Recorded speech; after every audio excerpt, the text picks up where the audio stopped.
ওগো নবীর উম্মতেরা হয়ে আজি দিশে হারা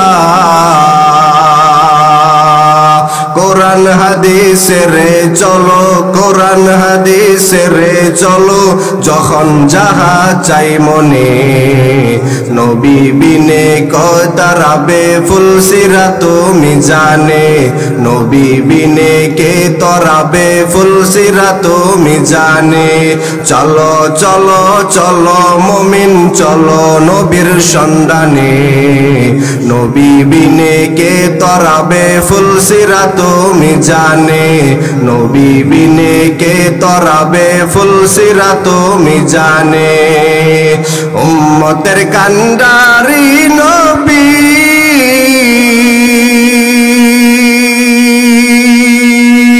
কাঁদছেন উম্মতের লাগি উম্মতের কান্ডারি নবী কাঁদছেন উম্মতের লাগি এখনো কাঁদেন নবীজি এখনো কাঁদেন নবীজি শুয়ে মদিনার পানে নবী বিনে কে তরাবে ফুল সিরাত মিজানে নবী বিনে কে তরাবে ফুল সিরাত মিজানে এরে নবীর উম্মতের দল কেমন মায়ার নবী পাইছো আরে যেই নবীর জন্য আসমানটা বড় পাগল আরে যেই নবীর জন্য জমিনটা বড় পাগল আরে যেই নবীর জন্য অন্য অন্য নবীরা পর্যন্ত বড় পাগল আরে অন্য অন্য নবীরা পর্যন্ত আল্লাহর কাছে দোয়া করেছে ও আল্লাহ আমার নবী না বানাইয়া মুহাম্মদ নবীর উম্মত যদি বানাইতা নিজের ধন্য মনে করতাম আমার নবীর জন্যে আমার আল্লাহ বড় পাগল আরে কেমন মায়ার নবী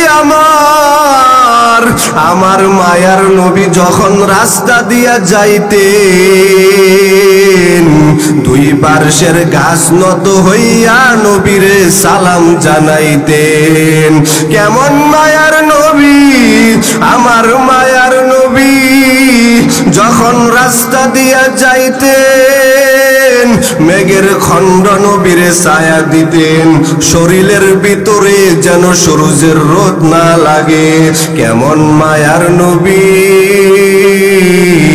যেই নবীর শরীরের ভিতরে মশা মাছি বসে না হারাম আম্মা জান আয়েশা রাদিয়াল্লাহু তাআলা আনহা বলে নবীজির গাম মুবারক আমরা বোতলের ভিতরে আটকায় রাখতাম আর বড় বড় অনুষ্ঠানে আমরা আতর হিসাবে ব্যবহার করতাম কেমন মায়ার নবী ও বড়ইকুড়ির এলাকার মুসলমান ও যুবক ভাইয়েরা মনটা কি চাই না মদিনায় যাইয়া নবীর রওজার পাশে যাইয়া আমার নবীরে সালাম দিবি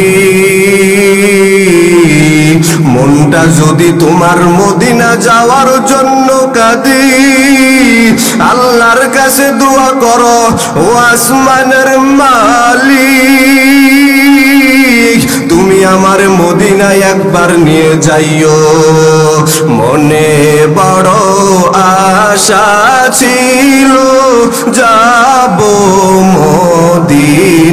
মদিনায় মনে বড় আশা ছিল যাব মদিনায় সালাম আমি করব গিয়ে সালাম আমি করব গিয়ে নবীর রওজা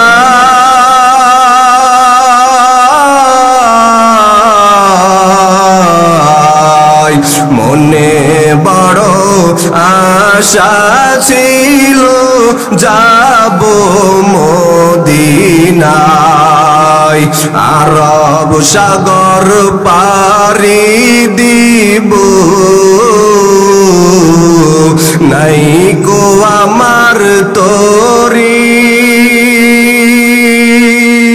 পাখি নাই করে যাব ডানাতে বর করে আরব সাগর পাড়ি দিব নাই গো আমার তরি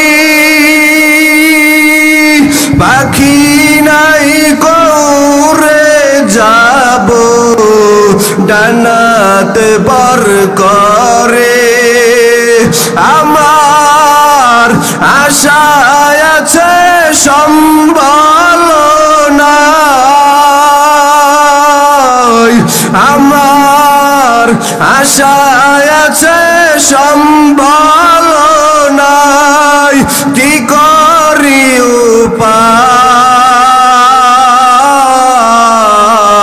উপায় মনে বড় আশা ছিল যাব মদিনায় মদিনা যাইতে পারলাম না মদিনা দেখতে পারলাম না আমি অসহায় তাই এত দূরে রই আমি অসহায় তাই এত দূরে রই শুধু সালাম জানাই মদিনা যাইতে পারলাম না মদিনা দেখতে পারলাম না মদিনার নাম কত মধু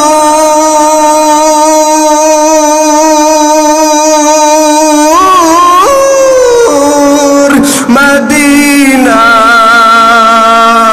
আর যে কত দূর মদিনার নাম কত মধুর মদিনা আর যে কত দূর ওই মদিনার পথের দুলি আমি ওই মদিনার পথের দুলি আমি মাখতে পারলাম না মদিনা যাইতে পারলাম না মদিনা দেখতে পারলাম না মদিনার নাম কত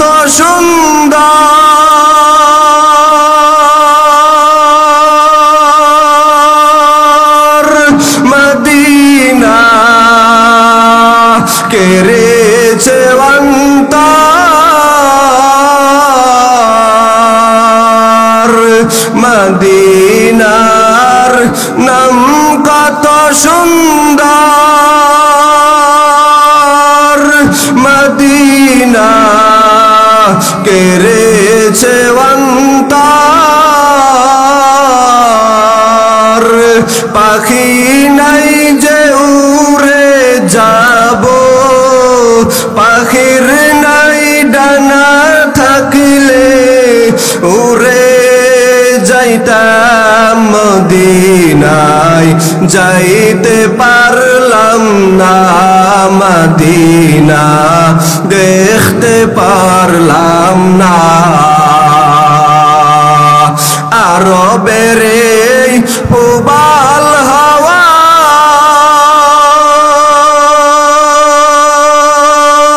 পশ্চিমে করেছে দাওয়া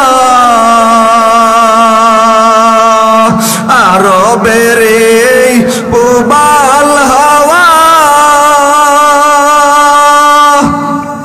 পশ্চিমে করেছে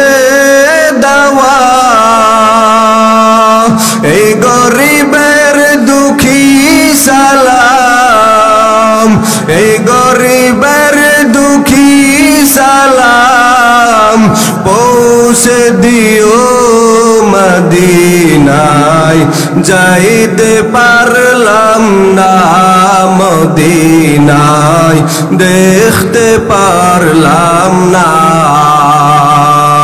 এরে নবীর উম্মতের দল, ওই মদিনাওয়ালা নবীর সাথে সম্পর্ক লাগায়া দাও। মদিনাওয়ালা নবীর সাথে যদি সম্পর্ক লাগাইতে পারো, তোমার দুনিয়াতে চিন্তা নাই, কবরের ভিতরে কোনো টেনশন নাই, হাসরের ময়দানের দিনও কোনো পেরেশানি থাকবে না। আরে ওই নবীর সাথে সম্পর্ক লাগায়া দিলেন হযরতে আবু বকর রাদিয়াল্লাহু তাআলা আনহু। আল্লাহ তাআলা আবু বকরের উপরে খুশি হইয়া আবু বকরকে দুনিয়াতেই জান্নাতের টিকিট দিয়ে দিলেন।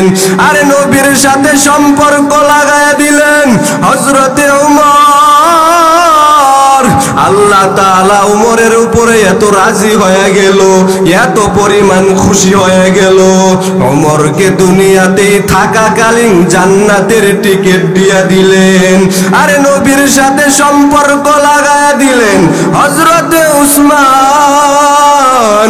আমার আল্লাহ উসমানের উপরে এত খুশি হয়ে গেল, এত পরিমাণ রাজি হয়ে গেল, উসমান রাদিয়াল্লাহু তাআলা আনহুকে দুনিয়াতেই জান্নাতের টিকিট দিয়ে দিলেন।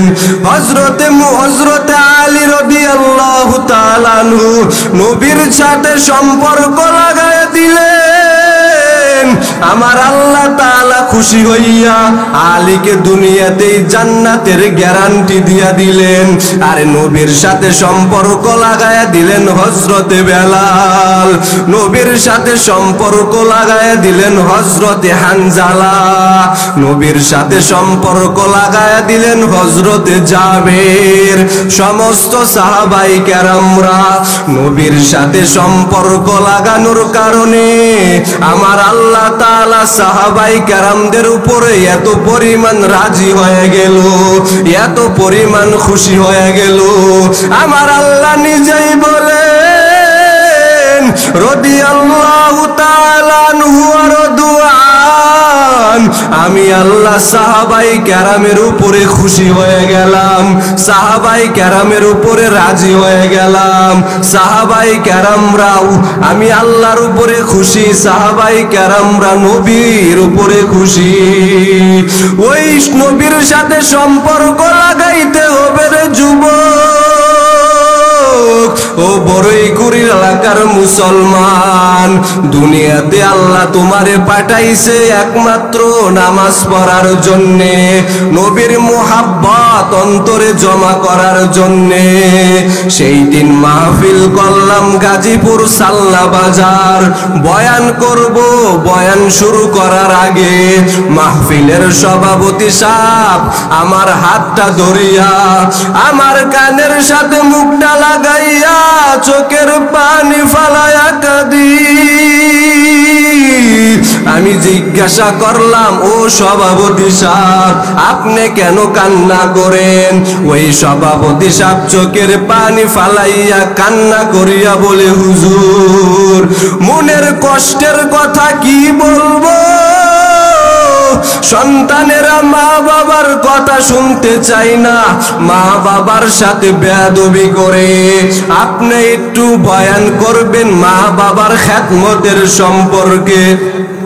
ওখানে বয়ান করে আসলাম, তাকাইয়া দেখলাম যুবকেরা কান্না করে। ও বড়ইকুড়ির এলাকার মুসলমান, ও যুবক ভাইরা, তোমাকেও আমি বয়ান করিয়া বলতে চাই, মা বাবার সাথে যদি বেয়াদবি করো তুমি দুনিয়াও পাইবা না, আখিরাতও পাইবা না। ওই মা বাবার সাথে যদি বেয়াদবি করো দুনিয়াতে কখনো সফল হইতে পারবা না। ওই মা বাবার দোয়া নিয়ে চলো। ওই মা বাবা জীবন ভর সন্তানের জন্য এত কষ্ট করলেন, ওই মা সন্তানের জন্য এত পরিমাণ পাগল।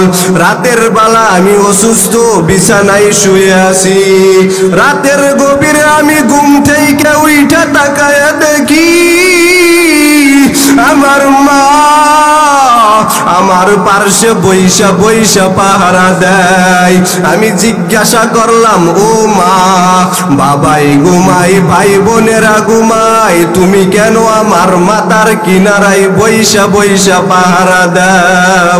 ওই মা চোখের পানি ফালাইয়া কান্না করিয়া বলি, এরে সন্তান, তুই অসুস্থ, তোকে বিছানায় রাইখা আমি মা কেমনে আরামে ঘুমাবো?